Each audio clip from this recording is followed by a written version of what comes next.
Ce jeune que vous voyez, c'est un jeune Ivoirien. Il n'a même pas 21 ans. C'est un enfant.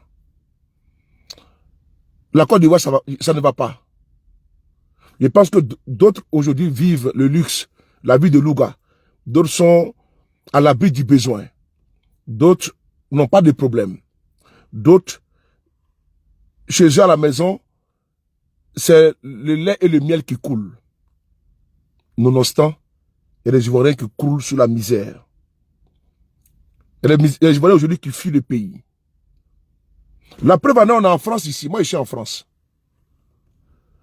Vous avez vu des filles là, à Château-Rouge se battre. C'est des filles ivoiriennes. Je ne sais pas si j'ai la vidéo, je vous vois. Je vois la vidéo.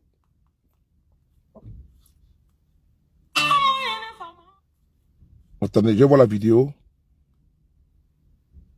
Baga, attends. Regardez ici là.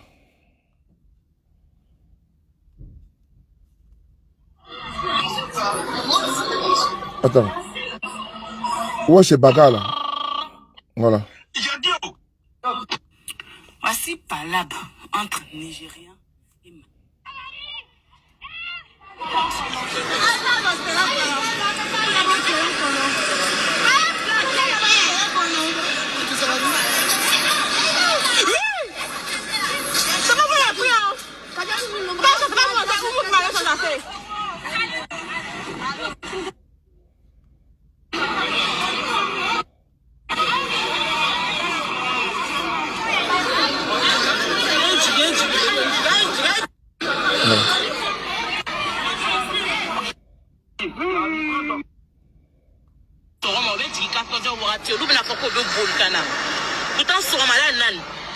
Ok. Ça, c'est les filles ivoiriennes, ça. Voilà. Elles sont ici en France. C'est les tilapia, hein. Elles sont venues en France, là. Les sales comportements qu'elles avaient au pays, là, c'est ce qu'elles ont envoyé ici en France. Et après, demain, elles s'étonnent qu'on les rapatrie. Les filles du là, hein, la sauvagerie qu'elles font au pays, là, au marché là-bas, là, c'est ce qu'il y a en France ici. Quand vous venez à Château-Rouge, là, vous n'avez même pas envie de... C'est-à-dire que vous êtes... L'Afrique est même mieux.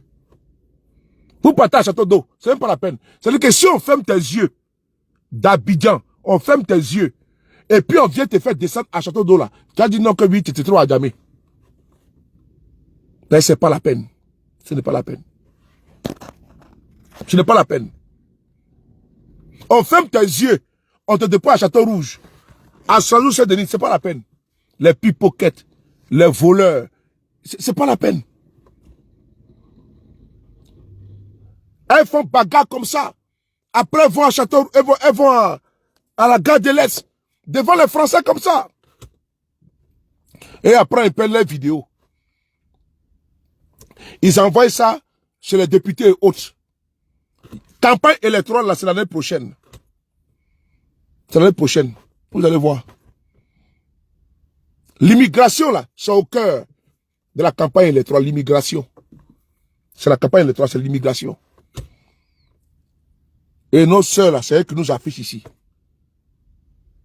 Mais quand tu les regardes, là, c'est des tilapia. C'est ce qu'on appelle les tilapia. C'est-à-dire qu'ils quittent le pays. Ils quittent le pays, ils viennent par la mer. Celui que je vous ai montré là, c'est un jeune Ivoirien. Hier, il était en direct. Dans la salle là, c'est eux qui ont fait vidéo là, cette vidéo qui est là. Cette vidéo là. Ben, j'ai tout enregistré, j'ai tout pris. Les vidéos. Il s'appelle comment même l'attendez. Voilà. Je vais monter une vidéo sur les pages. Vous allez voir. Vous allez comprendre que ce n'est pas du jeu. Sur les pages. Ils sont entassés. Ici, comment dirais-je? Il veut venir ici en France, hein, en Europe. Hein. J'ai une amie qui a pris les photos, qui était sur les pages hier, qui m'a envoyé les éléments. Regardez ici, là. C'est en 2025, là. Hein. Voilà. Regardez ici. Pendant qu'on dit qu'en Côte d'Ivoire, tout va bien, c'est l'émergence, là. Dans la vidéo, il dit qu'ils sont pratiquement 400 jeunes Ivoiriens qui sont gardés dans une salle. sous des préaux, au Niger, à Agadez. Les Ivoiriens, les jeunes Ivoiriens qui sont morts dans la mer, là, sous Alassane Ouattara, Dieu seul connaît. Et c'est les jeunes Djoula. C'est les jeunes Djoula. Les jeunes Djoula, c'est eux. Ceux qui disent qu'il faut Alassane faut Sahel, c'est eux. Écoutez ça, regardez ça. C'est triste, hein? Regardez ça. On va aller sur les pages. Regardez ici.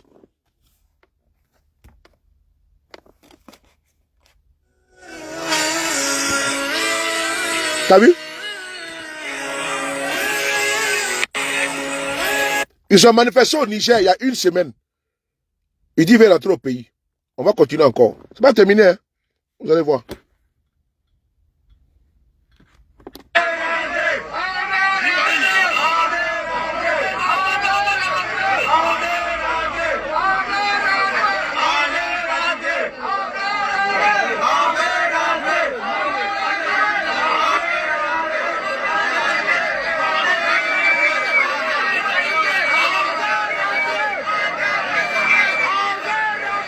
Voilà.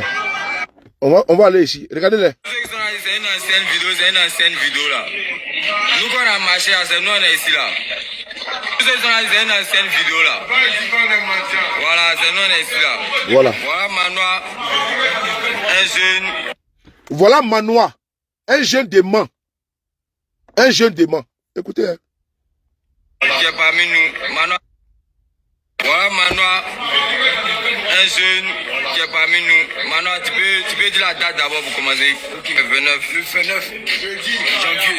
Nous sommes ici à Agadez, ici à Agadez. Ici, 226. Nous sommes le 29 janvier. Nous sommes ici aujourd'hui. Écoutez ce qu'il dit. Hein. Le 29 janvier 2026. Écoutez. Nous sommes le 29 janvier. C'est la seule vidéo là, c'est pas cette vidéo. Tout ça, nous sommes ici le 29 janvier, ici à Agadez. Ok, maintenant. Moi, j'ai un an et quelques semaines, un an, 2 mois comme ça ici, je suis ici à Agadez. Voilà, c'est ça. Ok, ici, c'est une ancienne vidéo, c'est une ancienne vidéo là. Nous, quand on a marché, c'est nous, on est ici. C'est une ancienne vidéo là. Oh. C'est quoi ce truc quand même? C'est quoi ce truc? Oh. Le 29 janvier, nous sommes ici à Agadez, au Niger, à Agadez. Ils sont à Agadez au Niger en 2026 là. Pendant que il y a des bavards qui menacent les Nigériens en Côte d'Ivoire là. Voici des frères ivoiriens, 1 an et demi. Ils sont parqués à Agadez. Ils veulent rentrer. Hier, j'ai une amie qui a eu des échanges avec ils étaient en direct. Les autorités ivoiriennes refusent de les faire rentrer en Côte d'Ivoire. Ils sont jeunes. 18 ans, 19 ans, 20 ans. Des jeunes ivoiriens. C'est triste, hein? Ça, c'est l'indice. Ça, c'est l'unité de mesure de la misère qui prévaut en Côte d'Ivoire. Parce que je ne peux pas comprendre que dans un pays où tout va bien, pourquoi la jeunesse fuit? Pourquoi les militaires du RDF fuient la Côte d'Ivoire pour venir en Europe? Puisque là-bas c'est bon. Quand vous les voyez sur les panels là, la plupart, et tous sont des immigrés. Des sans-papiers. Obé. Mais c'est eux qui disent Adolfo Saya. Mais le pays est bon. Restez là-bas. La Côte d'Ivoire, là, tout est bien là-bas. Nous, au moins, on peut fuir le pays. Au nom de la sécurité, au nom du travail, au nom du chômage et au nom de l'économie. Mais vous, la RDF, vous ne devez pas fuir le pays. Je parle de ceux qui sont ici. Mais ces jeunes-là, ils m'ont fait pitié quand j'ai vu la vidéo aujourd'hui. Ils m'ont fait trop pitié. Ils dorment à même le sol. Le jeune là, quand il explique son périple, ils ont vu les djas dans le désert. La frontière entre le Mali et l'Algérie. Ils ont été braqués par des terroristes. Quand ils couchent, ça fait froid dans le dos. Ils sont plus de 400 Ivoiriens. Ah, les Ivoiriens souffrent, les gars. Ceux qui font les panels là, ils font des vidéos là, ils vous montrent les ponts, les routes là. Faut leur dire que la souffrance là, en Côte d'Ivoire là, elle est indescriptible. Je sais qu'il y a un côté là, il y en a qui sont en Côte d'Ivoire, ils vivent bien. J'ai pas dit que non, non, non. J'ai pas dit que la pauvreté c'est pour tout le monde, non, non, non. Il y a une bourgeoisie locale là. Cette bourgeoisie là, elle n'a pas de problème. Mais elle, la majorité. Elle, la majorité, il n'y en a pas. Cette majorité là, elle souffre. Elle tire le diable par la queue. C'est-à-dire qu'elle a même coupé même la queue du diable. Les jeunes là, ayant écouté les vidéos hier, en tant que père, j'ai dit on a beaucoup à faire. Beaucoup à faire sur quoi? Sur l'intégration des jeunes en Côte d'Ivoire. L'accompagnement des jeunes en Côte d'Ivoire. Parce que depuis Alassane est président là, on nous dit qu'il y a une croissance à 2 chiffres. L'économie est bonne. Mais pourquoi la jeunesse de Côte d'Ivoire fuit? Moi, je veux savoir. Pourquoi les filles d'Oula et autres la fuient? Et puis elles sont ici parquées partout. Quand vous partez à Château d'Eau là, Château Rouge là, vous ne pouvez pas reconnaître. Les filles que vous voyez au quartier Abidjan partout là, vous ne les voyez plus là. Elles sont tous venues ici. D'autres sont morts dans la Méditerranée. Sur 100 personnes, il y a pratiquement 60 qui vont mourir dans la mer. C'est-à-dire que s'ils prennent, ils quittent 100, ils prennent l'aventure là, il y a pratiquement 60 qui vont mourir. C'est dur, hein? C'est triste, hein? Le témoignage de ces jeunes est trop glaçant. Quand tu écoutes, comment ils souffrent là-bas. Les autorités ivoiriennes sont au courant. C'est pas nigérien, hein? Puisque j'ai tout l'enregistrement. C'est eux qui les empêchent de rentrer en Côte d'Ivoire. Mais vous dites que le pays est bon. Vos ressortissants sont bloqués au Niger. Vous refusez de les prendre, pourquoi? Tout à l'heure, je serai en direct sur TikTok. Sur TikTok. Parce que là, comme ici, je ne fais pas trop de vidéos ici. J'étais en prélude de ma vidéo de TikTok que je vais faire dans quelques minutes. Oui, parce que il a fini mon livre là jusqu'à 18h30. Et après ça, je lance mon panel TikTok. J'ai fait du monologue où je vais vous faire écouter la vidéo dans son entièreté. Mais par contre, comme vous êtes là, on va écouter quelques pans.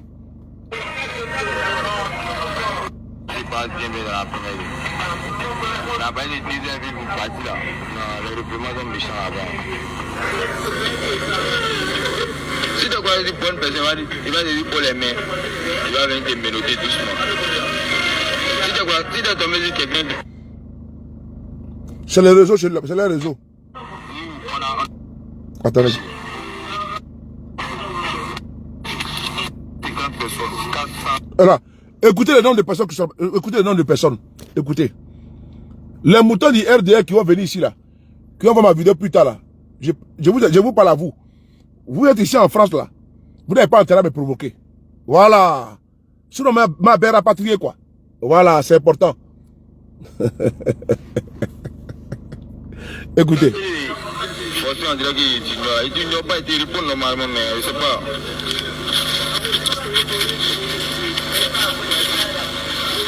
Nous sommes 450 personnes. 450 personnes à Agadez.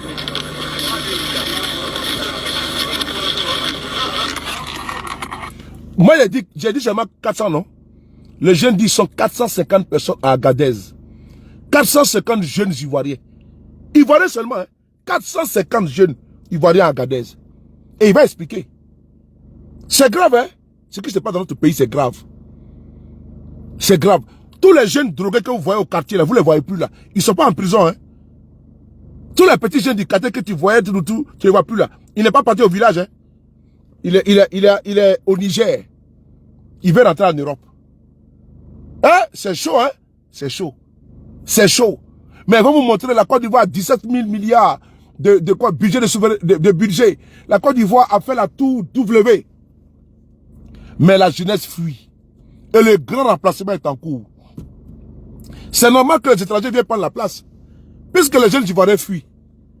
Mais ils fuient la dictature. Il va aller voir ailleurs. Parce qu'en Côte d'Ivoire, il parle un peu, il va les mettre en prison.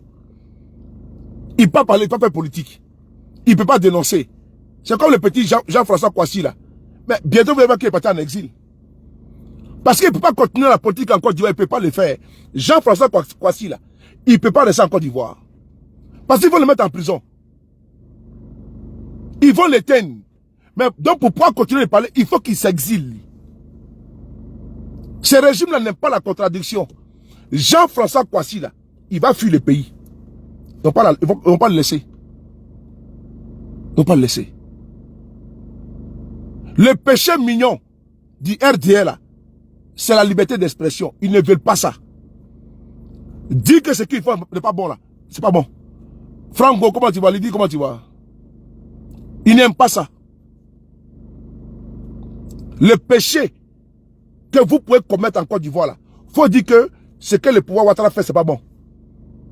Mais ils ont pris deux planteurs, ils ont mis, voilà ça ici. C'est là, c'est pas moi qui ai écrit ça, regardez ici. Voilà, regardez ici. Regardez ici, lisez ça. Voilà. Ils ont écrit quoi ici?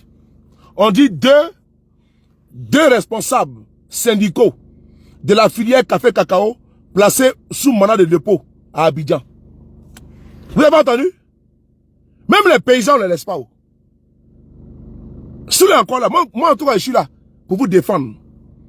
Parce que beaucoup là sont en train de partir aller manger au restaurant. Lisez ça. Vous avez vu? Voilà. Ouais, parce que nous on est en direct, il faut partager nos vidéos. Parce que nous tous là, on ne peut pas aller au RADP. Il faut que certains restent. Parce qu'il y en a que le combat a abandonné. Et d'autres là, ils ont complètement perdu espoir. Donc ils vont partir au RDR. Ils sont au RDR pour aller manger. Mais nous on est là. Nous on dit on ne mange pas, même si on a fait, c'est pas grave, on va rester là. Donc on est en direct là. C'est parce que, regardez, des syndicats de la filière café cacao ont été mis où? Ont été mis où? En prison. Ah bon? Des syndicats ont été mis en prison. Des docteurs ici ont été mis en prison. Vrai ou faux? Les 3000 docteurs qui avaient manifesté, ils ont été mis en prison. J'ai menti? Enseignant a été mis en prison ici. Dugarry. Vrai ou faux? Société civile a été mis en prison. Vrai ou faux? Politicien a été mis en prison. Vrai ou faux? Vous voulez quoi? C'est quoi glorieux là? C'est quoi ça là? Ce que je dis là c'est faux? Est-ce que j'ai inventé? Non. Pardon? Pardon? Il m'a appelé, il m'a dit non, je parle, mais que je l'appelais. Non, je sais pas le mot. Hein. Non, je suis numéro, il m'a appelé. Qui c'est Abou? Hein? Qui est Abou? Hein? Non, il vient de partir comme ça, le truc là, à pied. Appelle le pouvoir. Est-ce que moi j'ai inventé? Moi je n'invente pas. Ils ont mis Dugarry en prison ici devant vous. Société civile met devant vous en prison.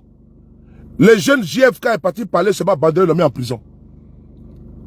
Donc dans ce pays-là, vous ne pouvez pas critiquer. Hein? Même si les chaînes de télévision là, il faut faire les éloges du pouvoir Ouattara. Sinon tu ne passes pas à la télévision. Si NCI là, tous les dimanches là, tous ceux qui sont assis là, et ils peuvent faire attraper du pouvoir Ouattara. Vrai ou faux? Ivoirien. Il faut tapoter nos directs. Ben nous on est garçons. Nous on vous défend. Voilà. Voici ici, planteur qui se lève pour dénoncer seulement là. On le prend, on le met en prison. Mandat de dépôt, ça veut dire qu'il a été foutu en prison. Il n'y a plus de liberté dans notre pays. Donc nous on se bat pour préserver, pour ne pas que toutes les voix sont, n'est-ce pas, toutes les voix dissonantes disparaissent. Nous sommes des pèlerins. Trouver un activiste maintenant, à cette distance, après le braquage de Ouattara, mettre caméra là, même les anciens, beaucoup ont démissionné. D'autres ont raccroché. Parce qu'ils ne peuvent pas tenir la pression de la situation. Mais nous on tient. Quand c'est dur, je le dis d'avance. On ne laisse pas les enseignants. On ne laisse pas les planteurs. On ne laisse pas la société civile. On ne laisse pas les politiciens. On ne laisse pas les docteurs. Ils vont laisser qui? Même les activistes, on ne les laisse pas. Ils vont laisser qui? Docteur Poga Sako Gervais a fui la Côte d'Ivoire. Société civile. Puis Chéri Balé a fui la Côte d'Ivoire. Société civile. Vous ne voyez pas, vous ne voyez pas ça. Ivoirien, vous ne voyez pas. Que c'est un parti unique qui s'est créé en Côte d'Ivoire. PPACI, problème. GPS, problème. PDCI, problème. FPI, problème. Mandou Koulibaly, problème. Vous ne voyez pas ça vous-même? Ah oh. Ah. Mais vous ne voyez pas ça? Je sais que vous voyez.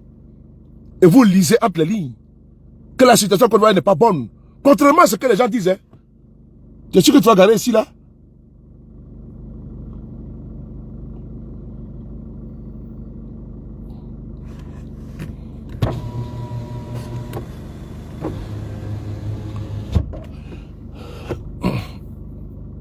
Hein? Dans notre pays là, la situation n'est pas bonne. Mais ils sont obligés de prendre les activistes pour venir faire encore leur promotion. Ils ont fermé la bouche des Ivoiriens. Ils ont braqué le pouvoir d'État. Et puis ils paient des activistes pour venir faire leur atalakou encore. Ah!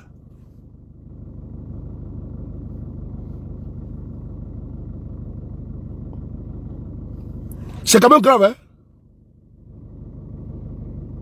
C'est grave. Là où nous sommes arrivés là, il faut qu'on retrousse encore les manches. Parce que même les jeunes fuient. Les jeunes qui doivent prendre la relève là, ils fuient le pays. Regardez comme les jeunes. Et il va vous dire qu'il y a 450 personnes. Dans lui, son seul compartiment là, il y a 450 jeunes Ivoiriens. Ivoiriens. Ivoiriens. Il y a l'ancien président français, François Mitterrand. Il a écrit un livre. Ce livre-là s'appelle Coup d'État permanent. Dans un paragraphe, il dit ceci. Aucun dictateur n'a d'égal à sa taille si le peuple ne relève pas le défi. Je répète. L'ancien président français, François Mitterrand, il a écrit un livre intitulé Coup d'État permanent. Quand il ouvre le livre là, dans un paragraphe, il dit aucune dictature n'a d'égal à sa taille si le peuple ne relève pas le défi. C'est à vous le peuple. Parce que c'est un défi que votre vous a lancé. Vous êtes face à votre destin. Chacun veut rester chez soi. Fermez la porte pour dire que ça ne me concerne pas. Ça te concerne, mon frère. Mais c'est ce qu'on a dans... C'est-à-dire que Ouattara, il a réussi à créer un climat de peur.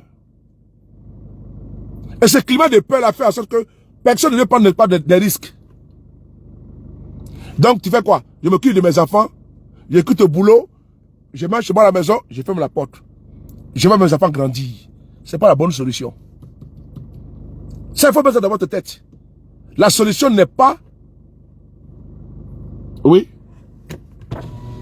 Excusez-moi de vous déranger. Oui? Est-ce que ça vous embête si vous serrez un peu plus vers la droite pour que je puisse me serrer un peu plus? Ok. Donc...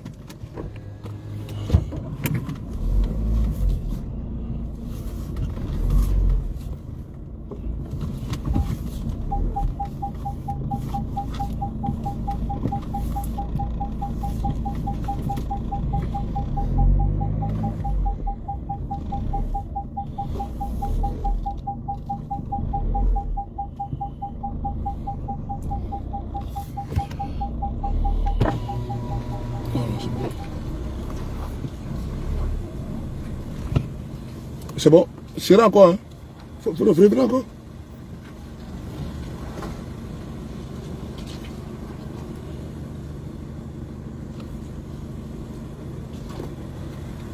Voilà, pour moi c'est bon. Pour moi c'est bon. Ouais.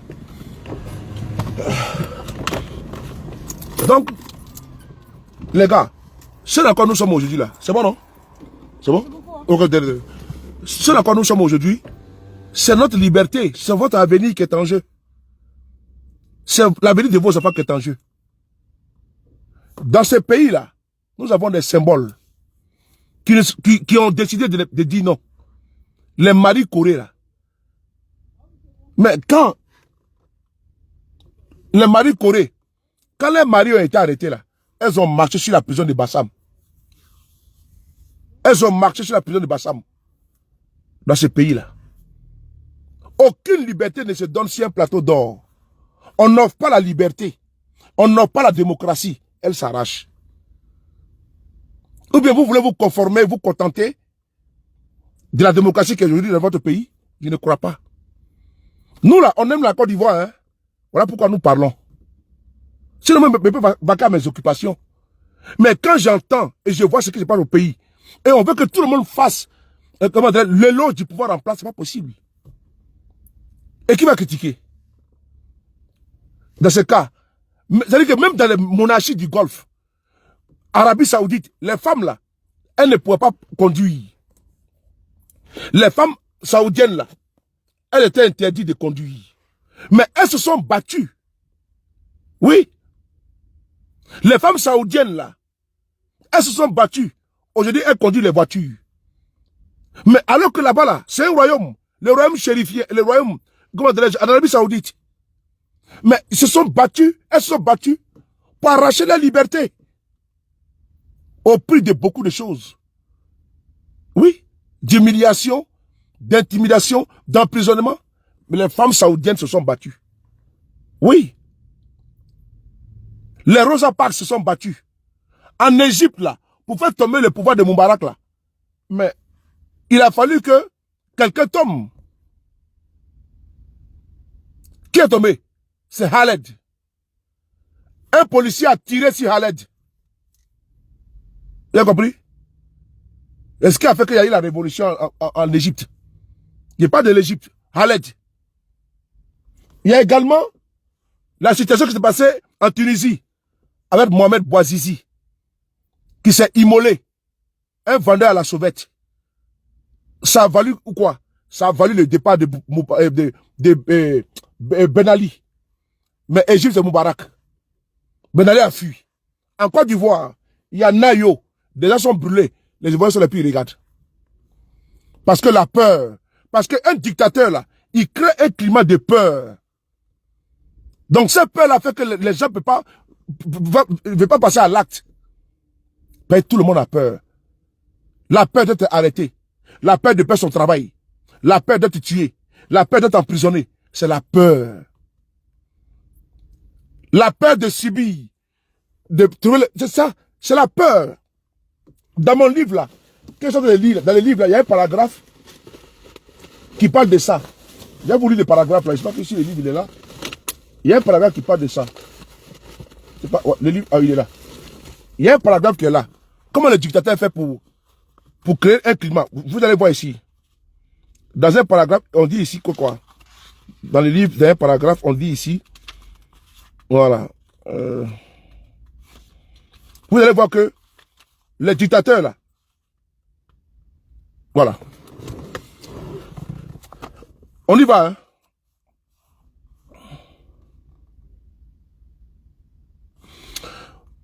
Cette démonstration est due au père de l'action non violente. Jeune Sharp.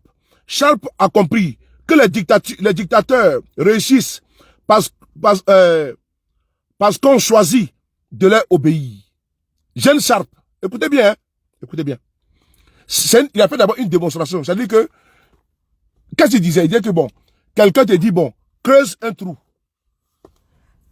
Il dit de creuser le trou, tu refuses de creuser. Il sort un pistolet, il met sur ta tempe. Il dit de creuser, tu refuses. Tu as un choix. Donc la peur va te dire, bon, si je ne creuse pas, il va me tuer. Dans la cause de la peur, là, tu vas creuser. Ça, c'est la théorie des jeunes Sharp. Maintenant, il va nous expliquer maintenant. Il dit que quoi? Il dit, cette démonstration est due au père de l'action non violente, Jeune Sharp. Sharp a compris que les dictateurs réussissent parce qu'on choisit de leur obéir. Il y a de nombreuses raisons d'obéir à quelqu'un, mais la première de toutes reste la peur. Donc, si nous voulons que les gens cessent d'obéir au régime, il faut qu'ils cessent d'avoir peur. Il faut que les Ivoiriens cessent d'avoir peur. D'Alassane Ouattara. Parce que les Ivoiriens, la manière que Ouattara est venu au pouvoir, de la manière qu'il a agressé les Ivoiriens, les régimes successifs de Bédié, de Gueye et de Gbagbo, et donc ça là, ça a créé un climat de peur jusqu'en 2011. Voilà pourquoi ils mettent les bacs à verre, ils mettent les acagoulés, c'est pour créer un climat de peur.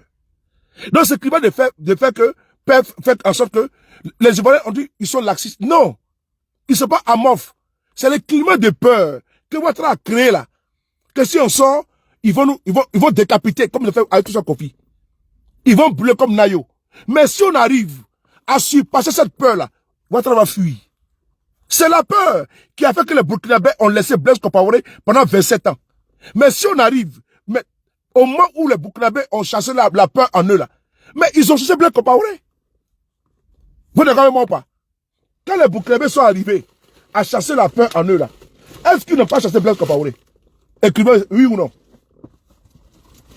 Attendez, je vais mettre un peu de lumière là.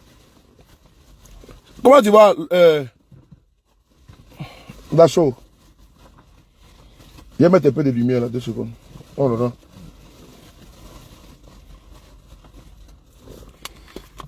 Quand les Burkinabés sont arrivés, quand les Burkinabés ont réussi, voilà, c'est bon non? Voilà, là c'est bon. Voilà. Voilà. Quand les Burkinabés ont réussi à chasser la peur en eux, voilà. Est-ce qu'ils n'ont pas pu chasser Blaise Compaoré? Ils l'ont chassé. Les Burkinabés, pendant 27 ans, avaient peur de Blaise Compaoré. Il y a eu Norbert Zongo, il y a eu beaucoup de choses. Blaise Compaoré avec une armée, il avait une garde prétorienne qu'on appelle la RSP, tout. Donc les gens avaient peur. Mais à un moment donné, les Burkinabés ont chassé la peur. Et la peur a permis de chasser Blaise Compaoré. Donc aujourd'hui, là, ce qui fait que Ouattara est au pouvoir, là, c'est pas sa force, hein, c'est pas sa puissance, hein, c'est la peur qui habite les Ivoiriens. Et quand les Ivoiriens vont chasser cette peur-là, Ouattara va fuir. Voilà pourquoi ils ont peur de notre bouche. Parce qu'ils se disent que nous, le fait de parler là, on est en train d'ouvrir les yeux des Ivoiriens. Ça, je vous l'ai dit. En Égypte, là, il y avait Moubarak. Comment tu vois mon frère Kouna Henry? En Moubarak, là, c'était les Raïs. Mais quand un policier a tué Khaled, a tiré sur Khaled là, maintenant ils ont demandé à la famille de Khaled d'aller prendre son corps. Qu'est-ce qui s'est passé plus tard? Quand tu lis un livre là, c'est pour apprendre, c'est pour garder de la tête. Je vais vous expliquer maintenant l'importance et la primauté des livres. Et donc, quand ils ont tiré sur Khaled, ils ont demandé à ses parents d'aller prendre le corps à la morgue. D'aller prendre le corps à la morgue. Son frère, quand ils sont partis à la morgue là, son frère a vu le corps de son frère. Il a dit non, jamais de la vie. La famille a refusé de prendre le corps parce qu'il était enflé, il était tuméfié. Il a pris la photo de son petit frère. Il a mis sur les réseaux sociaux. Il y a un employé de Facebook qui a vu la photo de Khaled qui était enflé. C'est lui qui a pris la photo, il a publié. C'est ce qui a créé la révolte en Égypte, qui a valu le départ de Moubarak. Khaled, allez lire les livres, c'est écrit dedans ici. Également avec Ben Ali. Les policiers martyrisaient le peuple. Ils sont allés prendre l'emplette d'un jeune, l'étal d'un jeune, qu'on appelle Mohamed Bouazizi. Chaque fois, les policiers venaient l'emmerder, alors que c'est de ça qu'il vivait. Qu'est-ce qu'il a fait? Il s'est immolé. Quand il s'est immolé là, il est mort déçu de ses blessures. Ça a révolté le peuple tunisien. Ils se sont levés, ils ont chassé les dictateurs. C'est ça. C'est-à-dire que quand il y a la peur là, quand il y a la peur en vous là, vous ne pouvez pas atteindre votre objectif. Les livres là, c'est comment dirais-je, Popovic. Comment faire tomber un dictateur? Comment faire tomber un dictateur? Les livres, c'est comment faire tomber un dictateur. C'est important. Ça parle de Milosevic. Voilà, nous on fait un combat pacifique. Voilà. Donc, on dit que c'est un livre, c'est comment faire partir un dictateur. Voilà, c'est important. C'est très important. Ça fait Haute-Port. Ils ont créé un mouvement, Haute-Port, un mouvement pacifique, que beaucoup de révolutions sont allées se former avec eux là-bas en Serbie. Et quand tu enseignes ça, tu as la stratégie, et tu as les outils, tu as les éléments, comment faire partir un dictateur de façon stratège. Voilà. Donc, à tout le temps, salut, c'est pas tout le respect. Sylvie Fossou, donc, comment tu vois? Donc, après avoir expliqué les deux cas là, maintenant, j'ai maintenant à venir sur la théorie de Jeanne Sharp. Jeanne Sharp dit que quoi? Cette démonstration est due au père ce que je viens de vous expliquer là. D'abord de 1, et maintenant, créer, comment dirais-je, un trou. Et donc, tu dis, mais si je ne crée pas le trou, il va tirer sur moi. Donc, à cause de la peur là, tu vas prendre la pelle, tu vas creuser le trou. Maintenant, il dit que quoi? Cette démonstration est due au père de l'action non violente, Gene Sharp, a compris que les dictateurs réussissent parce qu'on choisit de leur obéir. Il y a de nombreuses raisons d'obéir à quelqu'un.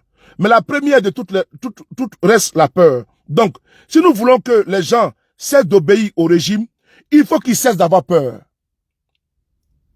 Et l'une des choses, les plus effrayantes dans n'importe quelle société, sous une dictature ou en démocratie, c'est le grand inconnu. À cause de lui, les enfants ont peur du noir et c'est encore lui qui fait trembler d'appréhension les citoyens ordinaires quand ils consultent pour la première fois un cancérologue. Parce que quand tu vas aller consulter un cancérologue, tu as peur. Pourquoi? Tu as peur quand il t'annonce la nouvelle que non, que tu as un cancer. Donc la peur. Tu vas voir ton médecin et non, va voir un cancérologue. Tu n'as même pas comme le cancérologue, quand tu le vois déjà, tu dis, mais attends, le fait que maintenant d'aller voir le cancérologue, ça veut dire que j'ai un cancer. Alors que ce n'est pas le cas. Donc c'est la peur. Même tu vas souvent te faire des opérations, tu as peur d'aller à l'opération, c'est la peur. Il faut casser la peur en soi. Et une dictature, c'est comme ça. Même dans la vie normale, dans la vie, comment dirais-je, normale, c'est comme ça, la peur. Et quand la peur habite un peuple là, la dictature, on dit que chaque peuple mérite son dirigeant, ses dirigeants. Parce qu'un peuple qui refuse de se soumettre là, mais les dirigeants même se soumettent. Mais un peuple qui décide d'être pas, comment dirais-je, qui se soumet, mais les dirigeants, ils excellent dans la répression.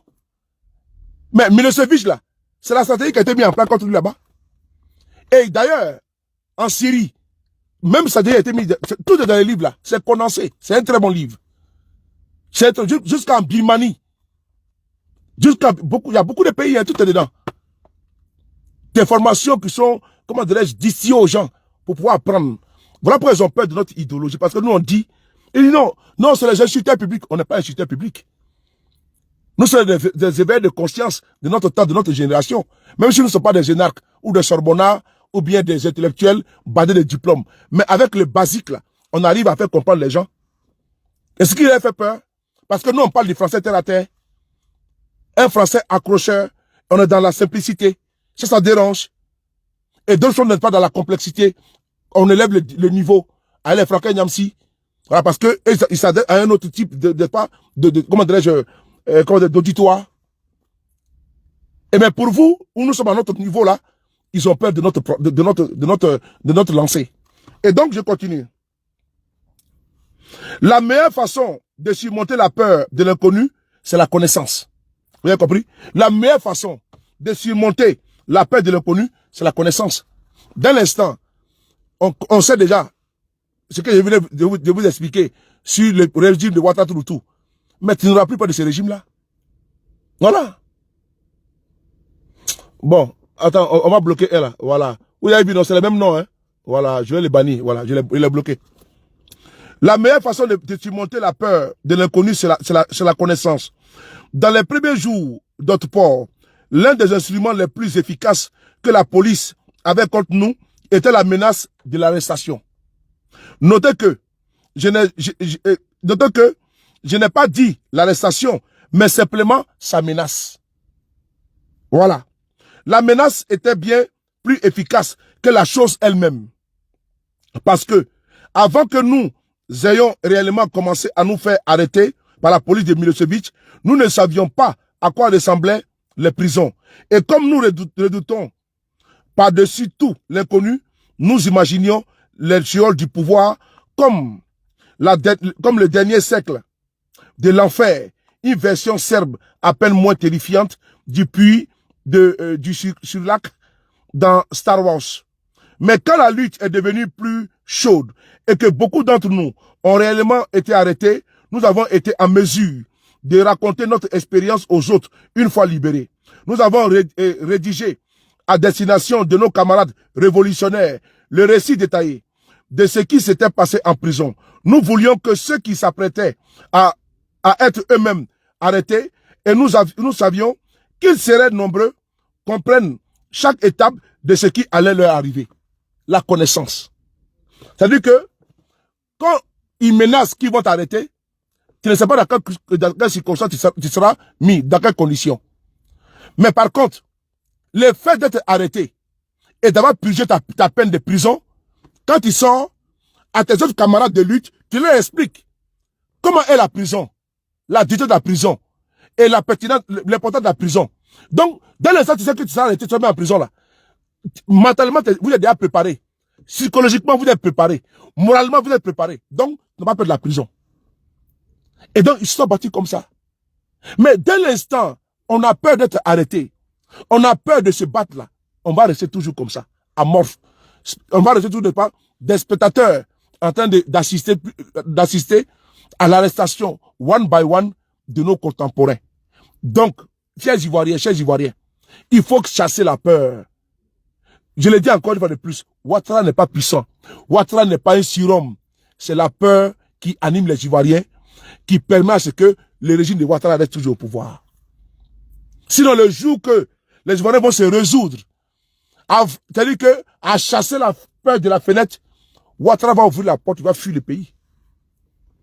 On n'a même pas besoin même de prendre des armes contre le pouvoir d'Alassane Ouattara.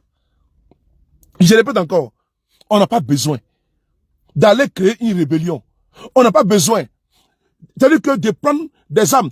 Est-ce que les Égyptiens ont pris les armes? Mais sur la place Tahrir, mais ils sortaient par millions. Est-ce que les Tunisiens ont pris les armes? Non.